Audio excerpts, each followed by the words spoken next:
In this video for Fallout 76, I'm going to show you how to easily get the plan to craft the legendary Bloodied effect first star that can be applied to all weapons. Not only that, but following this video, you'll also be able to learn the Heavy Hitters mod, which does plus 40% power attack damage, a crucial second star mod to know for many applications.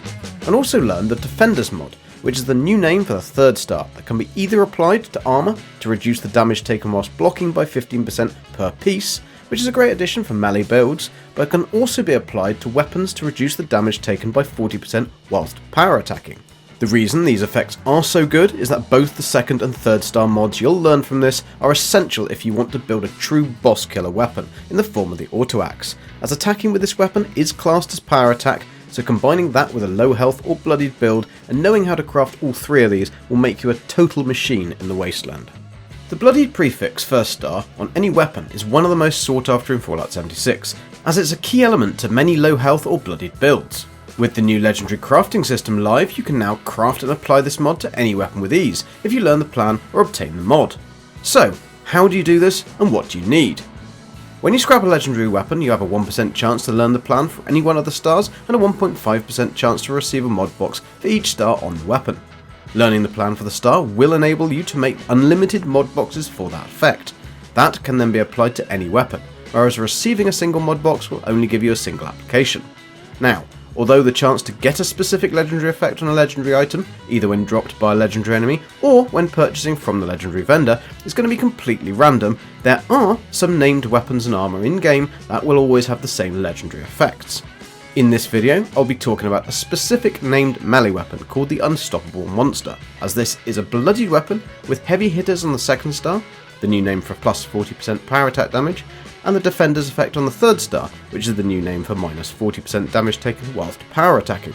All of these effects you can earn from scrapping this weapon, and they're well worth the effort it'll take to learn their plans or mods, and once you have the plan to craft these, the mods are tradable, which means you can sell at your player vendor, which I'm sure will earn you a nice and steady flow of caps. However, there is one slight caveat in that you will need to learn the plan for the Unstoppable Monster weapon, which currently can only be obtained through the daily ops or bought from player vendors. This used to be a pretty cheap plan as the weapon itself only appeals to a niche player base, but with the new legendary crafting system and the ability to gain the mods it unlocks, I would imagine this plan now may be worth easily max caps or trade any value, so keep a lookout for it out in your travels. Please remember to hit that like and subscribe for more Fallout content, as this really does help and I massively appreciate it.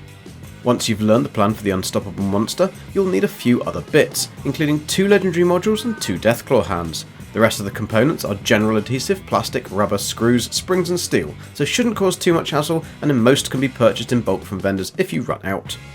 The legendary modules can be easily obtained from completing various events, but the deathclaw hands are slightly more tricky, and you'll need 2 of the hands per weapon.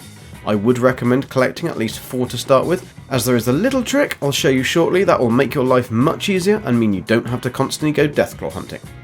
Deathclaw hands can be found in a number of places, but oddly do only have a 25% chance for 1 to drop when you kill a deathclaw. You can also find them in deathclaw nests and scorch beast nests and dung piles, as well as in super mutant meat bags.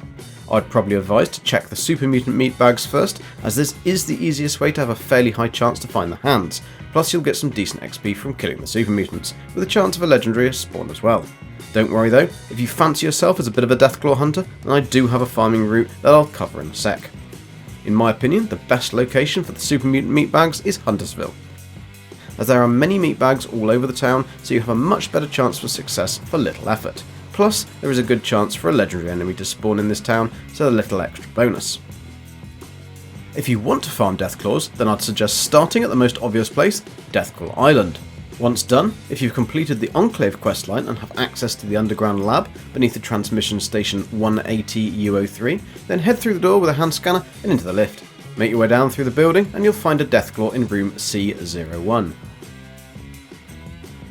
Now you'll want to travel east right across the top of the map, to just above the Red Rocket Megastop. The closest fast travel location is the Bailey Farm cabin, and from here, travel south until just above the Red Rocket Megastop.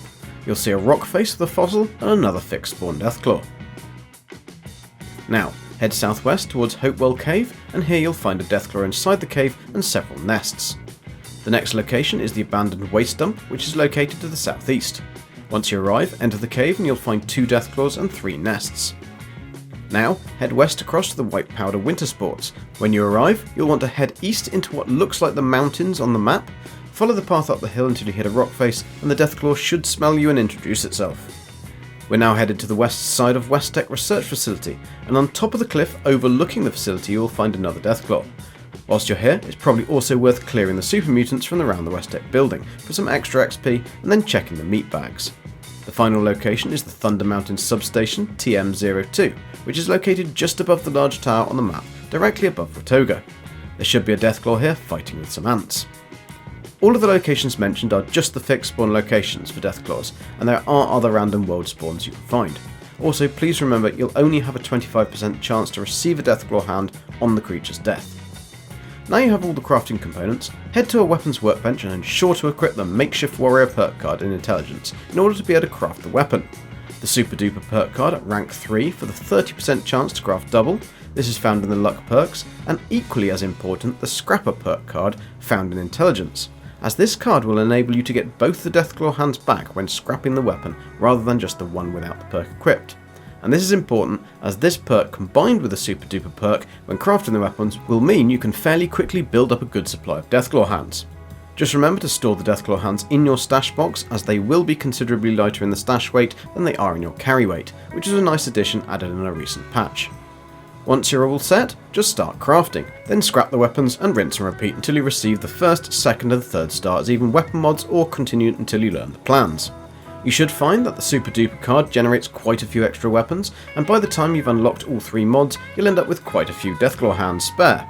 I'd recommend to pop these into your vendor to help pass on the help to other Wastelanders. Now, in order to make the mods to apply to sell to your vendor, you'll need a few other crafting items. So to make the Bloodied mod, like with all first star prefixes, you'll need 15 legendary modules, but in addition, this mod will also require 1 adrenal reaction serum. To craft the second star heavy hitters mod, you'll need 30 legendary modules. This amount of modules applies to all second star effects, plus for this mod you'll need an additional 25 concrete. And to craft the third star defenders mod, you'll need a whopping 60 legendary modules, which again is the same amount required to craft any third star effect, plus for this one you'll need an additional 25 steel. If you want to find out more, I do have a guide to all the legendary prefixes and all their requirements, so please check my channel for the corresponding video. If you want to catch me live, I do stream over on Twitch and play on PC, so please head over to my channel twitch.tv/goldengek to check my schedule and join me in the Wasteland. I hope this video has been helpful to give you a guide on how to easily gain the Bloodied, Heavy Hitters and Defenders mods for legendary crafting. Please remember to hit that like, I'm Goldengek, and thanks for watching.